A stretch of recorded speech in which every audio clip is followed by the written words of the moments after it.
Hello class, my name is Jamie Tasker and I'm going to spend the next few minutes with you quickly discussing the evolution of emergency management in the Philippines. The Philippines is one of the most disaster-prone countries in the world, mostly because it sits on the Pacific Rim region of the Pacific Ocean, a very volatile spot with intensified seismic activities. The country deals with about 20 typhoons each year, as well as tsunamis, flooding, mudslides, and civil conflict, which necessitates the need to have a strong emergency management system in place. The foundation of their emergency management program comes from the 1978 Presidential Decree 1566 under the Marcos regime. This decree established the National Disaster Coordinating Council, comprised of 18 national departments and the Philippine Red Cross.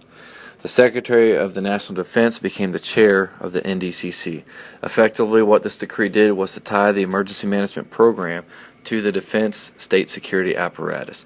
It also established a calamity fund of which 5% of local government revenue would be used for disasters. However, no funding would come from the national government. The issues to this approach, this top-down approach, became very clear. First, it only focused on extreme event scenarios and overlooked lesser but also serious disasters. For instance, the Calamity Fund could only be used if the disaster affected 20% or more of the population or 20% of structures damaged. There was a glaring lack of oversight on these local disaster coordinating councils. They were ineffective and actually many of them only existed on paper. The focus of the top-down approach was one of the biggest problems that I saw. It only emphasized the response recovery aspect of emergency management without giving due attention to preparedness and mitigation efforts. The Marcos regime was overthrown in 1986, and pretty much everyone knew that the emergency management system was flawed. Various stakeholders sought to alter the law, making it a more community-based, bottom-up approach, of which there were several failed attempts to do this in the 1990s. This all changed in 2010 with the passage of the Philippine Disaster Risk Reduction and Management Act under the Aquino administration. This act, according to the executive secretary, was an immediate shift from the traditional top-down and centralized management effort to bottom-up approach that is community-driven. It was an all-hazards approach emphasizing preparedness and mitigation, which was absent during the previous regime. The implementation led to emergency response skills being included as a part of the grade school curriculum, also focused on early warning and evacuation procedures.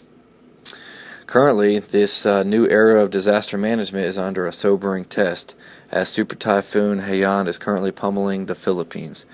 This is the strongest typhoon of the year, including 133-plus mile-per-hour winds.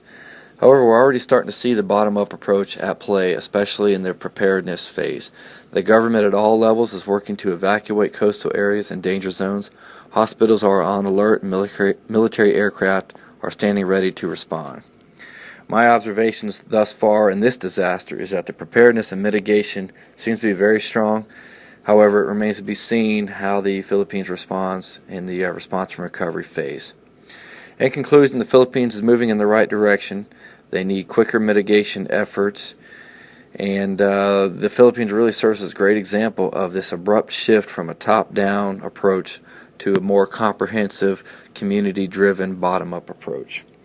Thank you for your time. If you have any questions, I'd be happy to answer them. My email is listed at the end of this presentation. Thank you.